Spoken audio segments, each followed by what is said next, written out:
This is a ManeHustle Media podcast.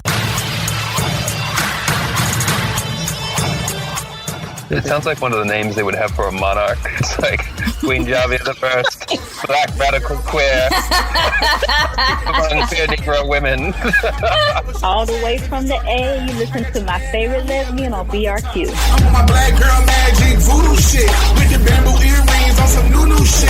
I'm new when this money asking who this bitch. I'm the bitch with the pussy with the judo grip. Hey y'all, this is Javia Nicole, aka your favorite lesbian, and you're listening to Black Radical Queer Podcast, our stories on our own terms. Hey y'all, this is Javia Nicole. Thank you for coming back to tune in once again. As usual, I'm going to allow my guests to introduce themselves, and then we will get into our conversation. So you can go ahead. I'm Leah. I listen to Black Radical Queer every week, and I'm a longtime friend of Javia. I think we've been friends for how many years? How many years did we say? Almost 7. It feels like a lifetime, but yeah, 7 years. Yeah, it's coming up on 7 at the beginning of next year. Yeah. Yeah, we've been friends basically pretty much the same amount of time that I've been with my wife. So it's kind of easy to keep. Yeah. So yeah. What I want to talk with Leah about is we've been talking a lot about being an empath and kind of what that looks like, what that means. And so it's something that when I went to go to Atlanta, it's something that we just happened to get into a conversation about. And I thought that it would be something cool to talk about on the podcast, because it's not really something I've heard talked about a lot. And honestly, when I do hear it talked about, a lot of times it is not from the perspective of Black folks. It's not from the perspective of Black queer folks. It's usually white people. And I'm even in an empath group. Well, I actually honestly don't remember if I'm still in it. I may have recently left it, but I was at least in an empath group on Facebook, but it was like predominantly white women. And so there was a disconnect for me. It's just some stuff I really could not relate to, or just it's some stuff they don't factor in because it doesn't impact their lives. So I feel like we have more things that we have to look at. So I want to give Leah a chance to just kind of talk about, well, first from her perspective, kind of what it even means to be an empath, like what that is. And then I'll kind of give my insight or whatever, and then we'll just go from there. So yeah, so what does it even mean to you? To me, an empath is a person that basically absorbs other people's emotions like a sponge. Like you could be around somebody, they could be sad, they could be upset, and you basically can literally feel what they're feeling at that time. So that's what it feels like to me. That's my definition of an empath.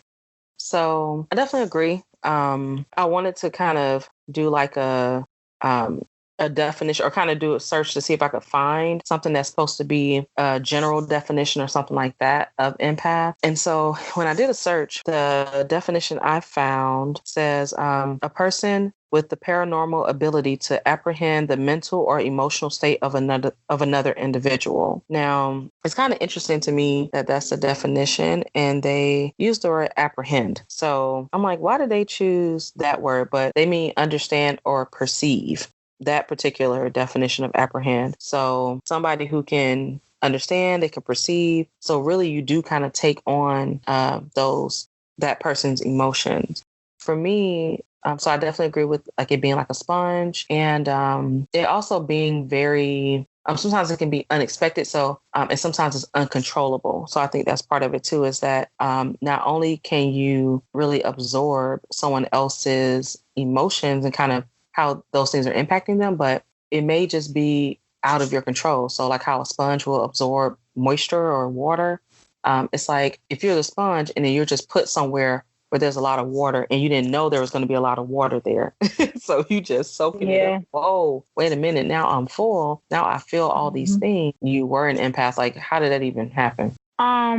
Well, I think something popped up on Instagram. I've always had this feeling, and I've always been like an introvert, but I never really knew why I was an introvert until like recently. So I did this research. I saw a little post on Instagram. I started reading up on stuff. I'm like, oh, okay, maybe that's that's why I'm this way, because every time I'm in a room full of people, it really drains my energy. Like I get home and I'm like, oh my God, I need to recharge. So that's when I kind of figured out, okay, this is what I'm an introvert, but it's not as bad as I thought it was. I'm mainly an introvert because of the empath part, because it just drains the hell out of me to be around a group of people. So that's how I kind of figured that out.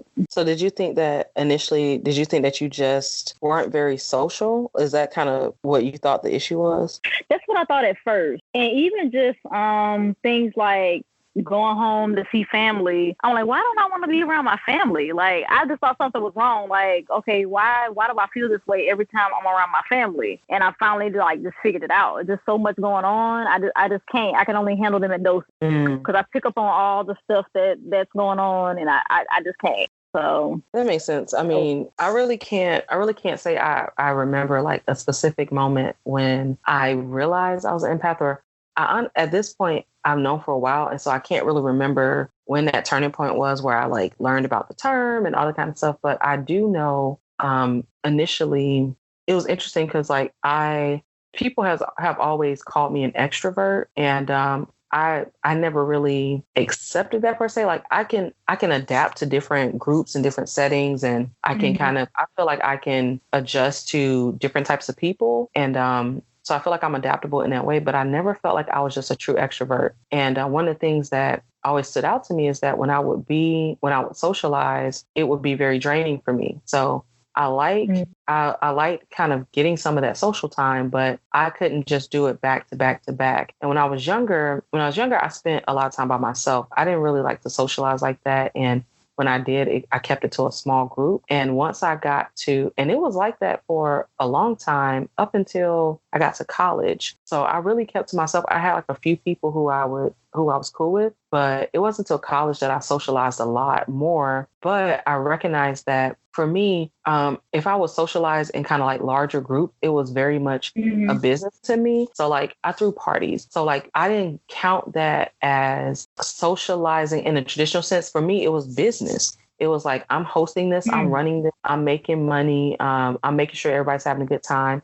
But I could approach it from a business perspective. So it wasn't the same as like truly socializing. I wasn't like relaxing and hanging with my friends. I was, working. And then afterwards is a time when I would chill with my friends, but it would just be my core group of people, not a lot of people. And I always felt that need to recharge. Whenever I would spend a lot of time with folks, I always wanted time to myself. So people thought I was like an extrovert or like a social butterfly, when in reality, it took a lot for me to build up to that. Like it took a lot for me to be out there like that. And I would feel so drained and I would wonder why. And I just always assumed it was because of like depression, or I was like, do I have social anxiety or what is it? But then as I got older, I started to realize how I would feel in those spaces. And just, I started recognizing things about people. Like I could pick up on when certain people had conflict with each other, if, just all those little emotional cues and stuff. And it became overwhelming because I started to feel what other people felt. It wasn't just like, oh, these people are coming to me, telling me stuff. It was just me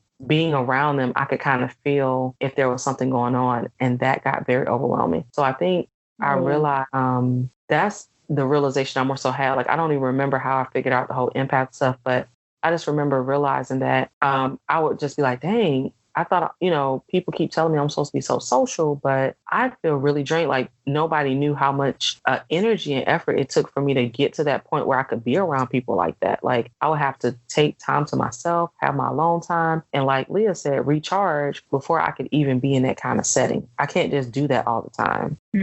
Not at all. Look, you got a good couple of hours of my time before I'm like, it's certain people, like it's you and it's a couple other people that I'm like, okay, I'm good. But if it's in a social setting with people I don't really know, it's kind of like, yeah, I don't know your energy like that. I'm picking up on it. So I'm just going to sit on the side for a little bit and wait on this little event or whatever to be over so I can get back to my house in my safe haven and, get my life together. So. Recharge, right. Because it is a lot to be in those kind of spaces. And I started to wonder why I started to wonder why, as I got older, I'm like, okay, I can go to like these different social events. And after a while, if it's crowds, I was like, I don't like being around crowds of people. And it would make me feel anxious. It would give me a lot of anxiety. Mm-hmm. And I'm like, why am I anxiety? And I was like, okay, well, I used to throw parties. Those didn't give me anxiety. But it was different because in that setting, I was working, I was running it. It wasn't like I was just going to random parties with a lot of people. I was running it. So I was like in a different role. But when I would go to like a concert or something, it would just be a lot. Like, I'm like, okay, after a while, I'm just ready for this to be over. Like, it's too many people. It is just too much. It was like overload. So I really had to kind of learn more about myself and learn that I really did not, I don't like being in large crowds. It's just too many people. And I prefer smaller group settings. And then there are some people who, some people like drain me, and it feels kind of like almost like a parasite. Like they just leave me feeling just, and like they just taking all my energy. Their emotional whatever is so heavy. And for some people, it's like it doesn't feel negative per se, but it still feels tiring. So for some people, it feels negative. Like for some folks, I'm like, oh, they drain me. I don't want to be around them. Like I can't be around them because it just is so much. And then for some people, it's like, oh, it's not negative, so I can be around them, but I have to get my mind right because I know they just have kind of that heavy energy. And I know after the fact, I'm gonna need some time to myself. Like I have to kind of pace it. I can't like spend days and days around them. I have to like spend some time and then give myself a break to like, kind of basically recenter myself. That sounds just like I am with my family. I'm like, look, doses. So I'm going to be here for a good 2 days, and then I'm taking my black ass back to Atlanta because look, y'all got me feeling tired. Too much going on at one time. And it's like, when you're an empath, you could be happy one moment and the wrong person will come around and your whole mood just change. And I had to figure out, okay, why when this person come around, my mood is like a black cloud over my head now. Like what just happened? It's crazy.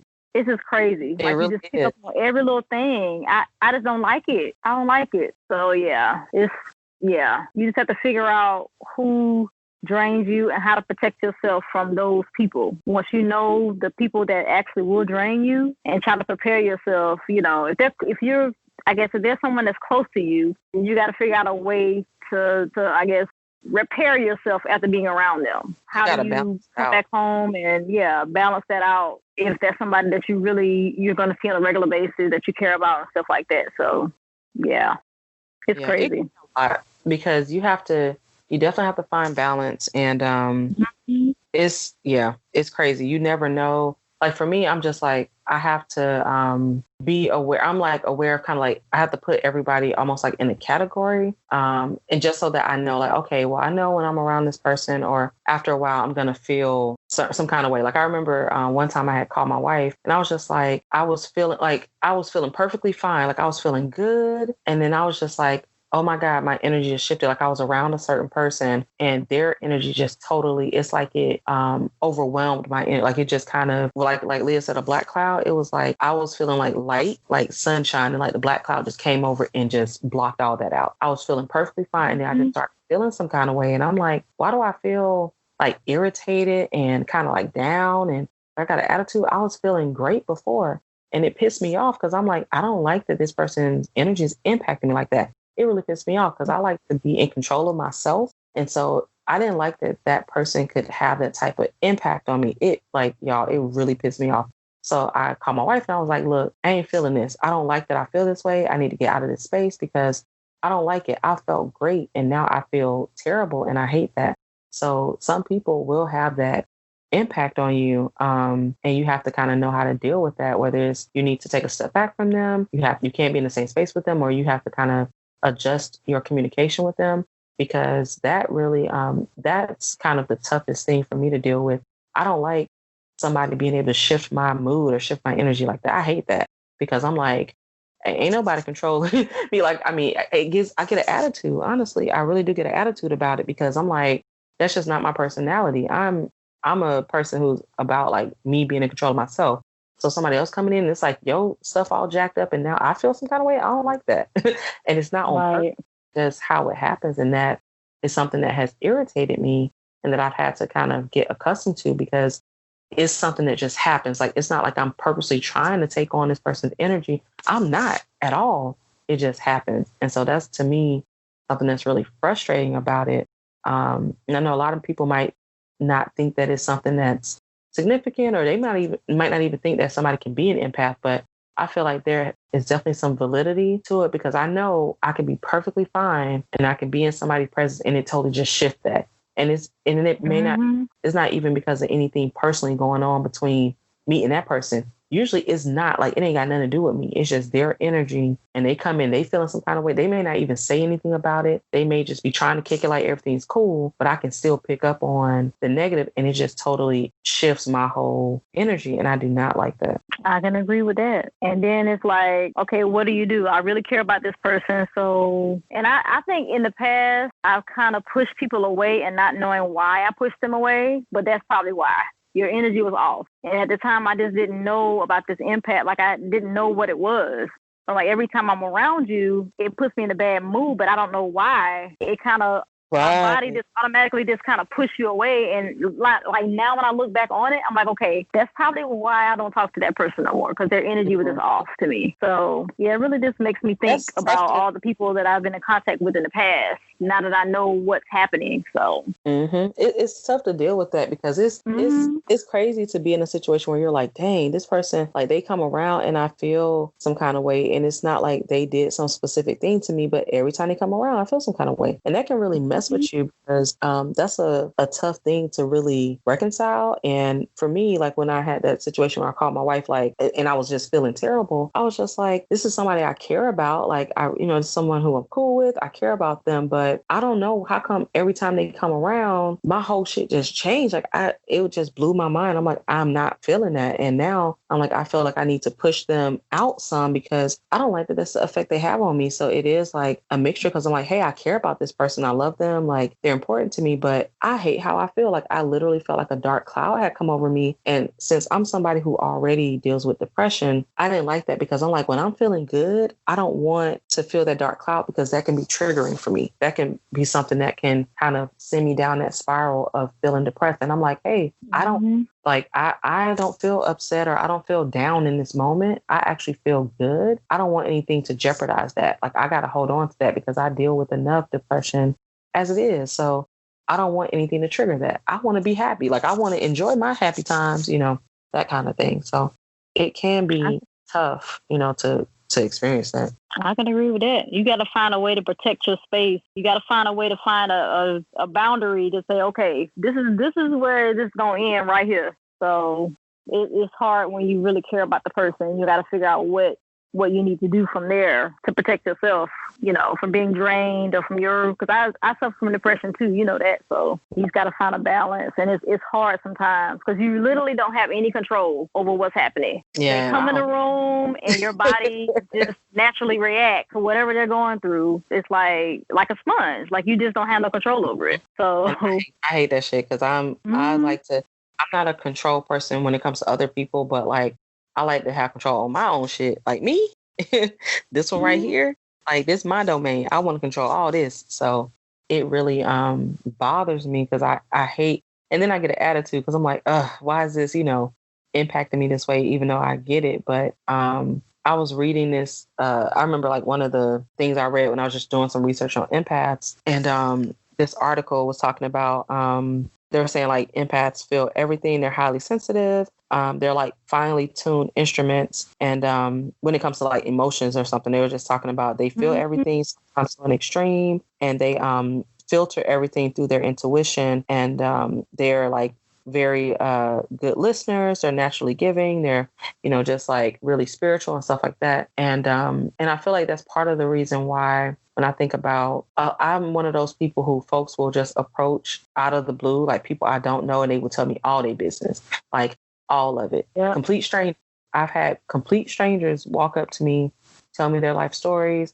I've had, like, it's crazy. People will tell me every bit of their business. And I'm like, it's not like I'm doing anything. And it's really funny to me, because a lot of times people tell me I'm intimidating.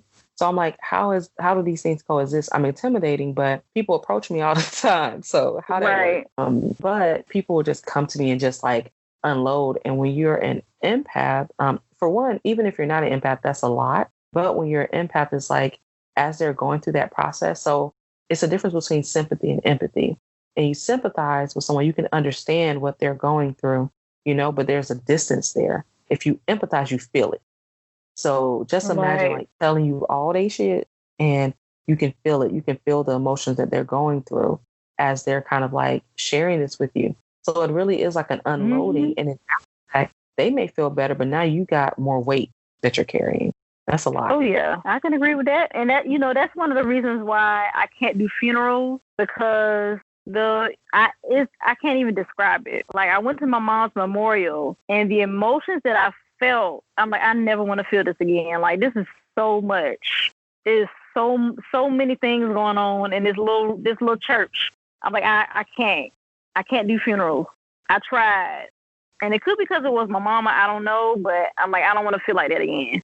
Like all of that emotion is coming to you and you feeling your own emotion at the same time. Man, that'll make somebody go crazy if they didn't really like know what was going on. So I'm like, yeah, it's just a lot. It's too much on one person. It's a lot. You feel your own. That's the other part too, your own emotions in the midst of that. So it's like, especially one of the things I noticed about that too, like when it's situations like that where there's some type of tragedy or there's something, going on and people close to you, everybody is like coming to you. But you also have your own emotion that you're dealing with. So it's one thing if it's something that doesn't you, but if it's like, oh, you lost a loved one or whatever, and everybody's coming to you, that happened to me when a friend of mine passed. Everybody's messaging me and they're kind of like unloading, and they're just like, unloading their grief, but I'm grieving, what I'm saying? Like, that's my friend. I knew her longer than you did. Like that's my friend. And so I'm going through my own grief, but everybody's hitting me up like, unloading their grief. So it's a lot at one time because you're feeling all this stuff that everybody else is feeling, plus your own emotions. And I think that's something that we need to be more mindful of in general is that we don't unload on people. We need to have relationships where there's reciprocity. So if you're paying somebody to come sit on their couch and be your therapist, that's one thing. But if not, then you don't want to turn your friend into your therapist and you get into this cycle of unloading on them and they don't have some type of reciprocity in that relationship. And that has happened to me where it's like somebody would come to me with all their problems and their issues. They may or may not ask me how I'm doing. I can't go to them with that kind of stuff, but they just come and unload and they feel better. And then I'm like, okay, here goes some more shit I got, what I'm saying, that I'm carrying around and they ain't even ask me how I'm doing, that kind of thing. Right. We have to be very mindful of that because you never know how that may impact somebody. Like we're all going through stuff. So we should be there for one another, but we got to have balance. And that's why I think it's important to have people in your life where you can have that balance. So like with Leah, we can have conversations and I don't feel like it's like she can hit me up and be like, hey, I'm going through this and the third or whatever. I'm not going to feel overloaded or drained or whatever, because I know that if the tables will turn, I can hit her up and be like, hey, this is what's on my mind or whatever. So we have that reciprocity. So there's some balance there. And even still, we don't get into the habit of unloading on each other anyway. It still doesn't feel the same because I know that that's someone I can go to, but still, it's just, I think because we know how it feels, we're more mindful of doing it. So I think people need to be more mindful of that. Yeah, I can agree with that. Because I know with the passing of your grandmother recently, I know you felt, what I'm saying at this point, like, you sitting there trying to grieve your grandmother and then you feeling everybody else's emotions in the room, like your mom, your sisters, your folks. Like it's just it's a crazy feeling. And it's like you thinking to yourself, like, I don't ever want to feel this way again. Like it's so much going on in this room. It's a lot. Like I want to get out of this room for one, but it's just a lot. Yeah, it's really is a lot to deal with. It's one of those things where I honestly had to go into autopilot. So it was like when I first got into town for like my grandma's service and stuff, and we were still doing like the finishing things. And I really had to go into autopilot. And so like those days leading up, well, I got there the day before. So like that day, I had to go and do like the preview. So my mom and my sister had already been doing a lot in terms of the funeral and the arrangements. And since I'm across the country, there wasn't but so much I could do. Like I was, helping financially, but there wasn't but so much I could do from across the country. So once I got there, there was some stuff that needed to be done in person. So I was going to do that. And So I went to go do the preview, do all that. And the whole time I'm like, I'm holding it together. I feel all this stuff. Like, of course I feel my own emotions, but at that time I felt everybody else's emotions, like even more so than mine. And it wasn't until the day of the funeral, like early in the morning. So I hadn't got through the whole day. I was waiting on my wife for her flight to get in and everything, and for her to come pick me up so we could go to my father-in-law's house and stay there. And I was okay. And I was like feeling all the stuff like swirling in my head. I can kind of pick up on how my mom's feeling, my sister feel like I can tell they're tired, but also picking up on their grief, even though they're doing okay, like they were holding it together. But I could tell, like I can look at them, I can feel it. And it's particularly like my mom and my sister stuff, like I'm already very sensitive to them anyway, like because they're not people, they don't necessarily wear their emotions on their sleeve, and they are very like strong, and they're not like cold, like they they will show their human emotions, but they just get shit done. Honestly, they get shit done. So yeah, are used to just kind of getting in that mode, and I'm similar, we'll just kind of get into autopilot. Yeah. So my wife comes to pick me up, and we get to my father-in-law's house, and I'm telling you, it just like my own emotions, it's like they had been in the background. And then at that moment, it's like my own emotion just like hit me like a ton of bricks. And so it's like 5:30 in the morning, and I'm like falling, like broke down in the car, in the driveway. Yeah. And, but I had like my little moments, but I hadn't really had a moment like that since I had found out, because everything else was at the forefront. And so at that point, it was just like a lot. So I didn't really feel numb. Like when my aunt passed, I felt like this numbness. And then after the fact, I kind of got hit with all the feeling at one time. But with my grandma, I never really got to a place of feeling numb. It was just like going to the funeral, and it's like I feel everybody's emotions and everybody's grief, and plus my own. And so it's a lot. And even still now, it's a lot. I'm very mindful of it. And so I'm very particular about how and with who like I share my feelings with, because it's just a lot. Like it really is. So I get what you mean about just being in that room. I mean, I just remember being at the service, like I was kind of shaking my head. It was just so much. I was just like, I don't know. I just didn't even know how to feel, because I was like, I felt my mom's emotions. I felt my sister's emotions. I could feel my wife's emotions, all that kind of stuff.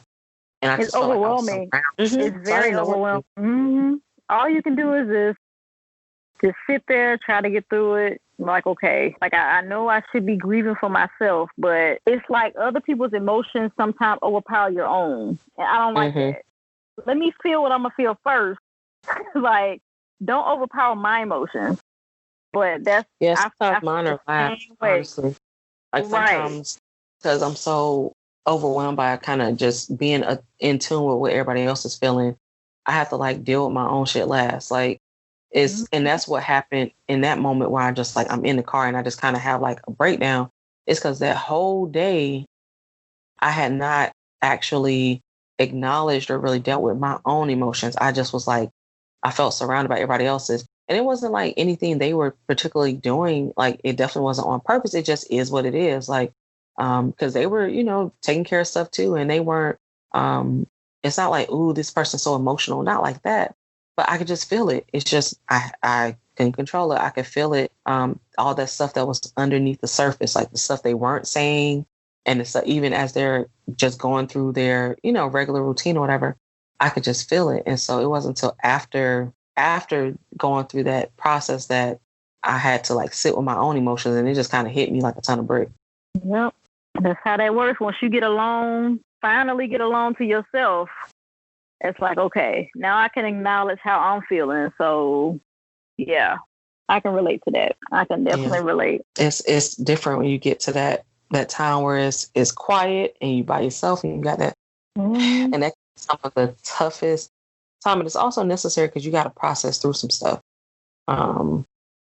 Like you really have to have time to reset. And I think that's one of the most important things, like something we've talked about, is having that time to take care of yourself, making sure you, are unapologetic about getting that time, doing whatever it is you need to be able to kind of recharge and recenter. And that, because it's like, you can't go on like that. You can't go on and you feeling all this stuff and you just, at some point you're going to crash. I had to learn the hard way. I just felt like I didn't realize that. I don't know what I was thinking. I'm just like, oh, I could just keep going on and going on and going on. And then I would have these moments where I would just crash hard. Didn't know why. I just felt so overwhelmed, and I would just have like a little mini breakdown. Like I just was overwhelmed. I'm like, what the hell's going on? And that's what it was, just carrying on this stuff and taking on all this stuff. Pretty much. And so I kept going through that cycle until I figured out, okay, let me actually sit my ass down before I get to that point. I don't want to have to crash. Let me just go ahead and deal with it before it gets that, that intense. You got to set them boundaries. Yeah, that's that key word, boundary. Set them boundaries. Like, okay, well, like, I know this person going to drain me, so I'm only going to spend maybe an hour or two with them. And then I'm going to take my black ass back home. Like, you just got to set the little boundaries, and learn as you go. Because that's what I've been doing, trying to find my ways to reset. Like, when I took that bath with the sea salt, the, apple cider vinegar, and, it really just reset. Like, I felt so refreshed when I woke up the next day. Like, I got to do this maybe once a week because that really did reset my body. Like, I was just good to go the next day. Like, okay, I'm ready to, get up and going now. So just do whatever you can to whatever works for you to reset. Do it. It's got to find what works for you. I mean, I talk a lot about self-care and like how important it is for you to do the things that you need to do for yourself. And so that's definitely necessary. And I think that me coming to that realization that, kind of other people's emotions and stuff impact me in that way, it gets to be too much. So I used to feel maybe like guilty. I used to have some guilt around taking that time to myself or needing time by myself. And now I'm just like, I'm unapologetic about it. I'll let somebody know, like, look, like, I love you, like, you cool or whatever, but I need my alone time. Like, I gotta have my time to myself where I don't have like an obligation to someone else, or I don't have to give my energy to somebody else. I just need that time to reset. So I make sure I let people know that. And I mean, if people are used to you being so available and accessible, they may feel some kind of way, but that's on them. I don't care personally. I used to care, so I'm not going to flex like it never mattered, but I used to care so much about, being available to other people and stuff. And now, as I've gotten older, that has just changed. I don't feel that way anymore. I need to be available to my damn self. I need to do what I need to do for myself first and foremost, and be unapologetic about that. So that's the place I'm in now. And people who, I feel like if somebody cares about you, they'll understand that. So if I say like I need some time to myself, or if I step away to get some time to myself, then like my wife not getting in her feelings because I decided to go in the room instead of being in the living room or something like that, because I just need a moment to reset and I need time to myself. So that's stuff that we can do, and we don't have to apologize. Like, it's important that you take that time, because that's your time to just kind of recenter and recharge and kind of sort through some of that stuff, because you may be feeling some kind of way, and it may be because of some shit that ain't even got nothing to do with you. Like, that could be somebody else's. Exactly. And that's what I started realizing. Like, I'll be like, dang, why I feel like this? It's because somebody else's energy I done picked up on. It ain't even my shit. So let me leave that. I always say, put things where they belong. Let me put that where it belongs, not with my ass. Give it back to them. Like, get them their shit, and recenter. Oh. So I think that's so, and it's been so important for me, because I'll be like, dang, I was all right. And now I start feeling like irritated, like, what's going on? And that's a lot of times what it is. So I'm like, let me reset, get them their shit back. I don't want that. Don't give me your hand-me-downs. I don't want it. Take it back. Oh, hell no. Exactly. I don't want it. Exactly. So you have to do what you have to do for yourself, and you have to decide what that looks like. So for me, I'll make that conscious decision, like, I'm letting this go. So it ain't like I have to call the person up and be like, I'm giving you, not like that. Now it depends, because if somebody didn't dump some stuff on me, I'll be like, look, listen here, I'm gonna need you not to do that anymore. So if I have to do that, that's fine. But typically I just have my moment where I'm like, you know what, where did this feeling come from? And once I figure it out, I'm like, is that your shit or is that somebody else's shit? If that's somebody else's shit, give it back to them. Like, let them have it. That ain't yours, boo. Put it back on the shelf. Thanks, So I have to go through that process with myself, and I need that alone time to be able to do that. I ain't even learned how to just block it all together. I'm like, well, I'm starting to feel something. Oh, how can I block it? Wait. you got to learn how to matrix. You got to just do that back bend real quick. Right. You see it coming in, like, no, I'm good. I'm good, love. Man. I'm like, where's my onyx? Where's my onyx at? Where's my crystal? Go ahead and block this real quick. I mean, honestly, sometimes, depending on the situation, sometimes I can like catch it before it gets to that point. If I start to feel like, there have been times when it's like I start to feel myself, my feelings start to shift. Like I'll be just fine, and then I'm like around a certain person, or they feel it, or it may not be always the same person, but it might be like just in this moment, like they feeling something, and I'd be like, So I'll remove myself or like do what I have to do. So like I'll make sure I catch it. So it's like if I was feeling just fine, and then like friend come in the room and like their energy is kind of heavy, and I start to feel down or something, I'm like, hold up. So if I have to remove myself from the space, I'll do that, because I'm very much about, I got to protect my shit. I got to protect my energy. And I don't want to be like down all the time. I don't want to experience negative like emotions all the time and stuff like that. I deal with depression as it is. So like I don't want no extra. Like I don't want no extra shit. I got enough of my own shit. I don't want no extra. Thanks, but you can keep that. So if I have to remove myself from the space, I will. You and me both. That's why when I told you the other day, when I go places, I was like, look, I'm going to drive my own car, because when my ass is ready to go and I'm done dealing with y'all asses, I'm going to get my ass back to the house. Y'all can have it. I'm going home. Goodbye. I've had enough. I've had enough energy for the night. I'm good. So right. Yeah. It can be a lot. I'm grateful that I do, that's not the case with like every situation in my life. Like I do have, folks that I can be around and I don't feel drained and stuff like that. But it's just about balance. And I notice like the older I get, like the more important balance becomes to me, and the more unapologetic I become about doing what I need to do for my own balance. Like the shit I need to do for myself. I'm not like, I used to feel so guilty and so apologetic about doing shit for myself, and I just don't. Like now I'm like, listen here, this what I need. Like it is what it is. Like I just don't. I used to have a problem saying no. Now I'm like, I'll say, like my wife, she will crack jokes on me, because she be like, oh, you just don't have a problem telling me no. You're right. You show you're right. I'll say no in a minute. Because if I need to say no, and a lot of times, of course, it's just like joking around, but in general, like for real, if I need to say no, then that's what it is. If I need to take a step back or step away or whatever, that is what it is. And I'm just not, I don't feel apologetic about that anymore. I definitely used to feel guilty about it and all that kind of stuff. And I just, child, not no more, not anymore. I'm like, that's what I need to do for myself. So that's what I'm going to do. I always say go with your first instinct about people and situations. Because normally that first instinct is what's going to lead you the right way. Like, oh, yeah, I'm going to sit this one out. Yeah. That might be that intuition. I mean, yeah, we do have to trust ourselves. I mean, because there definitely been situations where I'm like, I could have avoided that if I had just trusted my gut. Exactly. Please trust your intuition and yourself. It will lead you the right way, I promise. Right. So, yeah, so that's very important.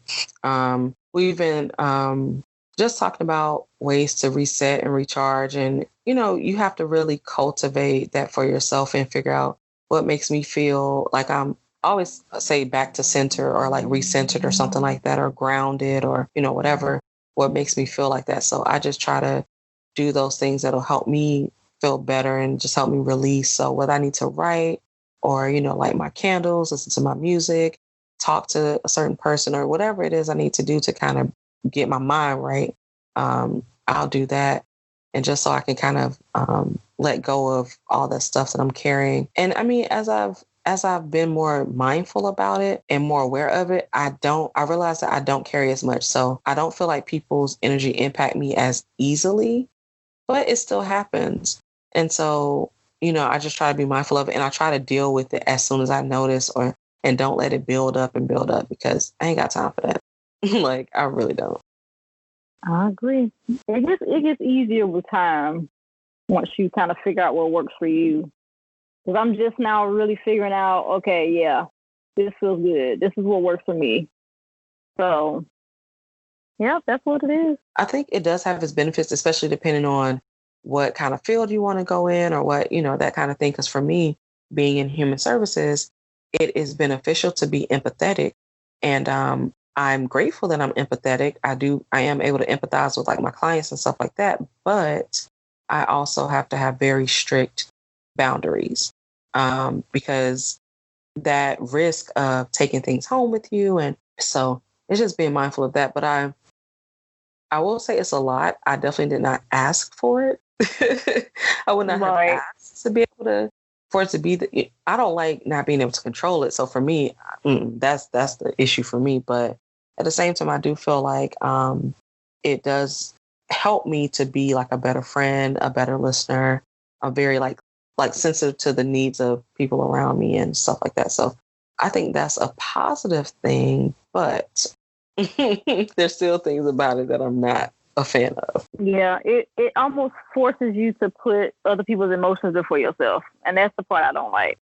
Like, I've done that for so long and I couldn't figure out why.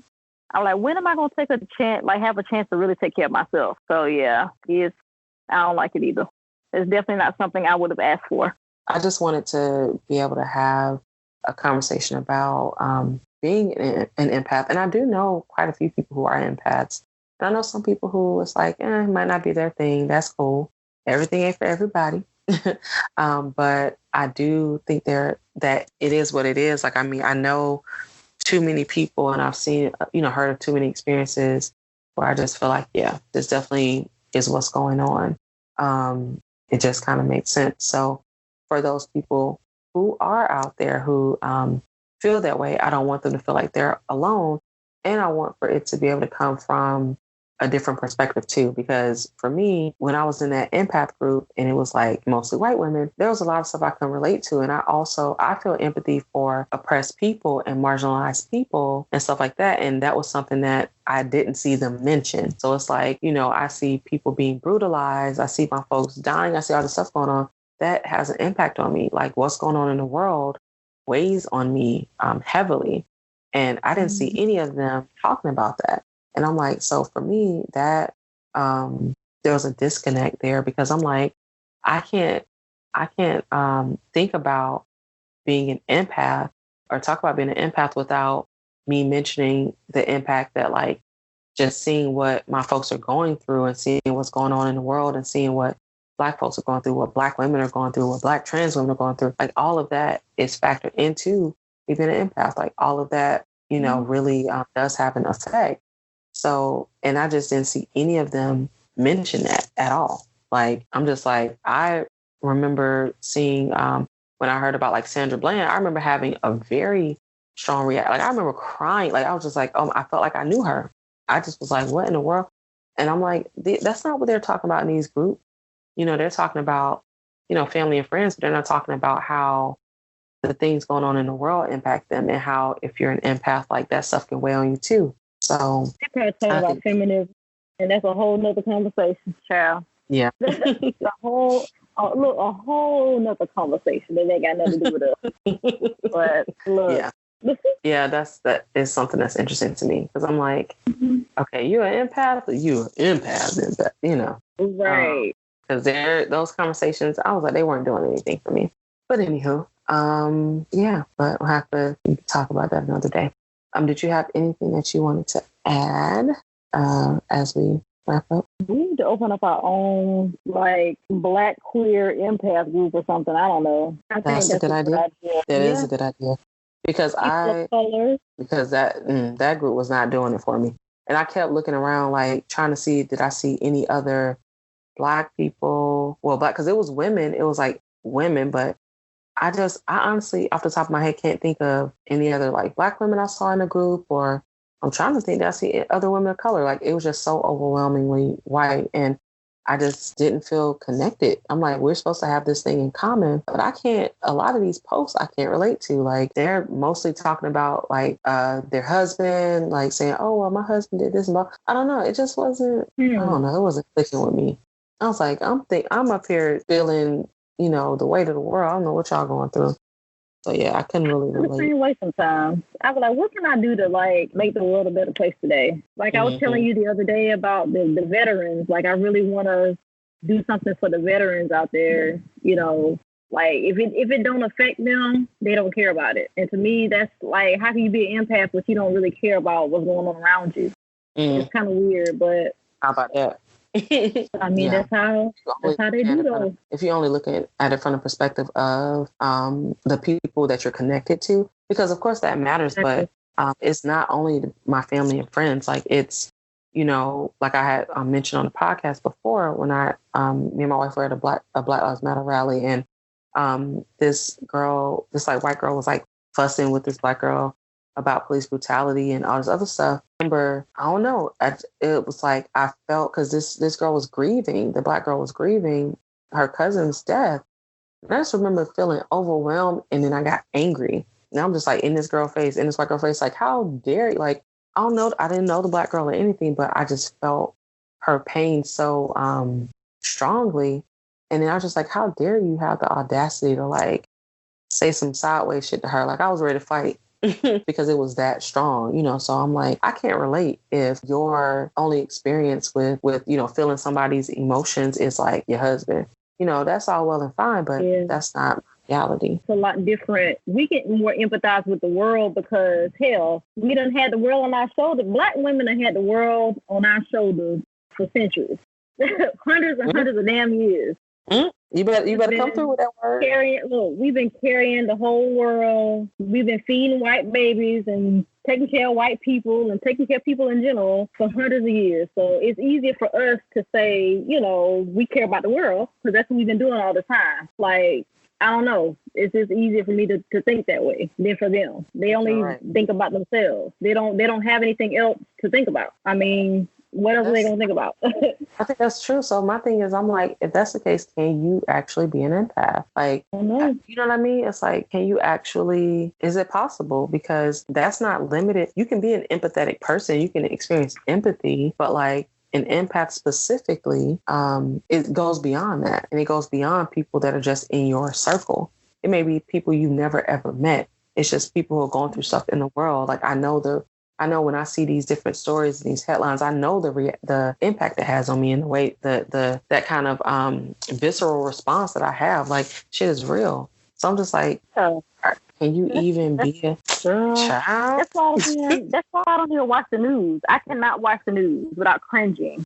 I'm like, you know what? I'm good. Maybe I'll do CNN every now and then, but physically watching the news every day, it really bothers me. I just can't watch it. It's always some crazy, wild shit going on the news. Somebody getting killed or like, I can't watch it. I don't see how people watch that shit every day.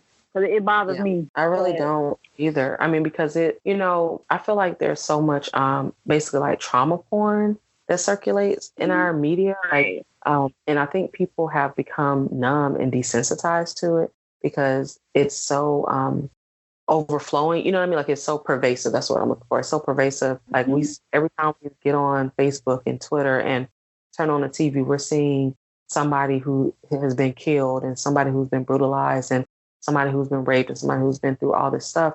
And it's Black folks and it's, you know, people of color and it's women. And we see all this stuff happening. And so people become desensitized to it. And my thing is part of being an empath is that like, you don't like, you have to have those boundaries and you have to set specific boundaries for yourself because you're not desensitized. So it's like every time I see those headlines, like I have, you know, the emotions that go through me. I'm not numb to it. It just is what it is. So if I see that, that person who's going through this, that headline, that body, I can't I have a emotional response to it. I have an emotional response to it. So, I'm not desensitized. So I can't just see that. It's just too much. It really is a lot. I do try to kind of curate my timelines and stuff. So on Twitter and on Facebook, I try to just be connected to people who I know aren't circulating that trauma. Some things I do think are important to share, but you know, you got bodies out in the street and shit. I can't. I'm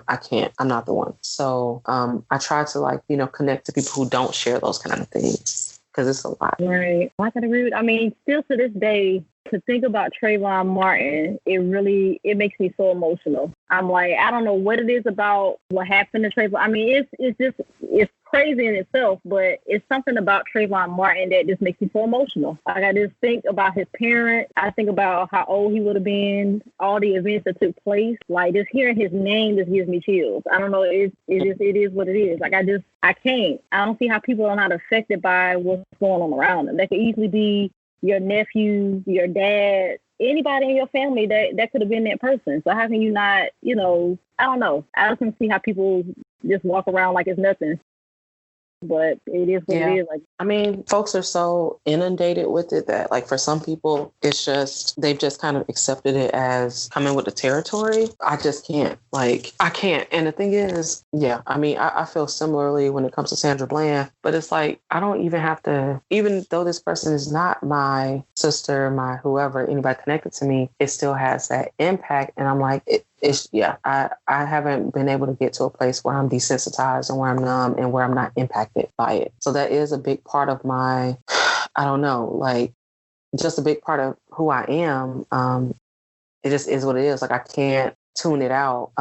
It's a big part of my identity. So that's even like when I came up with like Black Radical Queer, instead of it, like, it wasn't just, queer or just Black, whatever, the radical part is in there too. Because that social justice stuff, it is so ingrained. Like, I can't ignore it. I can't. Like, I see that headline every single time I see, one of those headlines that somebody else has been killed and this, other person, something's happened to this person, that person. It impacts me each time. And so, I don't know what it's like to not be affected by the world around you. It must be nice. Right. Must be nice to be able to tune it out and not be impacted by it. Or it must be nice to be in such a bubble that your concept of empathy, your concept of being an empath is limited to your family and friends. Like, that's amazing to me. If those the only people you're affected by, we don't have that privilege, right? That loves me at all. Like, to me, I'm like, what? You mean to tell me there's a life where I'm only affected by, my family and friends' emotions? That would be, I could deal with that. If that was all it was, that's nothing in the grand scheme of things. I'm like, oh, cool. That's all I got to deal with. I can't even fathom. Like, that is beyond me. I wish. Exactly. I wish. I'm telling you, this thing been passed down for generations. The Black woman, we're just raised to take on the weight of the world. Like, that's just what it is, and we do it. Yeah. We probably shouldn't, but I guess we're like grown to be empaths. I mean, you know what I mean? It's like generational trauma. You know how they talk about once something has been ingrained for so long, it kind of like becomes a part of your DNA. Like that kind of, I guess it's like, oh, you've been cultivated, you've been molded for so long to be this way. Now it's just a part of your DNA. Now it's just a part of your genetic makeup. Like, it just comes with the territory now. And I guess pretty much. And you know what? That ties into the post that you was talking about in your last episode. Even white women recognize this shit. Like, they know. Like, this is what we've been doing for hundreds of years. Yeah. Some of Black women, it's up to y'all. It's up to y'all to save us. No, ma'am. No, ma'am. It ain't up to us. Well, they're just so used to and accustomed to us doing that. Right. So they just expect it. Oh, Black women gonna save us. Don't worry. They're gonna save us. So. We're the cleanup. It's like the cleanup woman, literally and figuratively. We are the cleanup women. So it's like been the maids, the literal cleanup. And we've been the mental and emotional cleanup women for everybody. Yeah. For Black men, for white women, for everybody. We've been the ones who got to come in and clean shit up. So whether we're literally scrubbing floors and doing that, or we're doing that emotional cleansing, that mental cleansing, getting your damn mind right, getting you together, politically, whatever, always been in that position of the cleanup woman. Yep. That's what we've been doing all these years. Yeah, it's a lot. I'm tired. I'm tired, and I'm tired from the people who came before me. It's like generational fatigue, generational exhaustion. It really is like we have a legacy, a lineage of damn exhaustion. It's ridiculous. That's crazy. It ain't it though? Mm-hmm. So yeah, that's anyway. So I mean, empathy, I feel like, or just being an empath, I think is nuanced. I think it is it does impact us on on like the micro scale of family and friends and like, you know, those people that you deal with on a regular basis, but also on the macro scale of just what's going on in the world. It absolutely acts across the board. It really does. So I don't even know where we are on time. I don't know either. We just been talking. We just doing what we do. So y'all are just getting like a glimpse into our conversations because this is just what we do. We just chill on a normal basis. This is what we do, but that's why I wanted to have you on, because it's just something that's been on my mind and something we've been talking about a lot. And I know if we've been talking about it, we're not the only ones. You know, we're not the only ones who feel this way and who experience things like this and all that. So I'm sure there's some other listeners out there who can relate. But I appreciate you being willing to have a recorded, regular conversation with me. Yeah, that's pretty much it. Thank you for having me. But of course, and for those of you all who don't know, on my intro, the person who is saying all the way from the A, that is Leah. So that's Leah who is on intro of BRQ. I have like a former guest. I have a clip from him. That's part of it. And then the other clip is from Leah calling in and leaving a like a tag.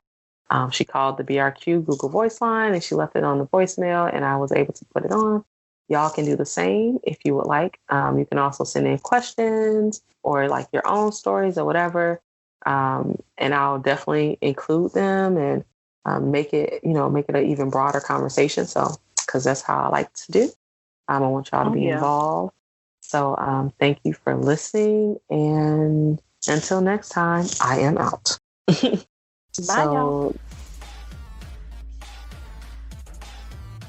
Black Radical Queer Podcast is all about intersectionality and Black queer folks sharing our stories on our own terms. We navigate an array of identities, and BRQ is an outlet where we can see the spectrum of those identities reflected, explored, and celebrated. Black Radical Queer is a ManeHustle Media podcast hosted by Javia Nicole, produced and edited by Charmaine Johnson. Music is by Publicity. You can find us on social media by looking up Black Rad Queer. It's BLK RAD QWR. We are on Facebook as well as Instagram and Twitter. Same handle regardless, at Black Rad Queer. BLK RAD QWR. We also have a Facebook discussion group that's just called BRQ Discussion Group. And you can also listen wherever you get your podcasts. So we're on iTunes, we're on Spotify, Google Play, all those types of things. And we have, our home base that's on Libsyn, so you can listen on there as well. Thank you so much for tuning into this episode. Make sure you come on back around next week to see what we have for you. And all right, y'all, I'm out.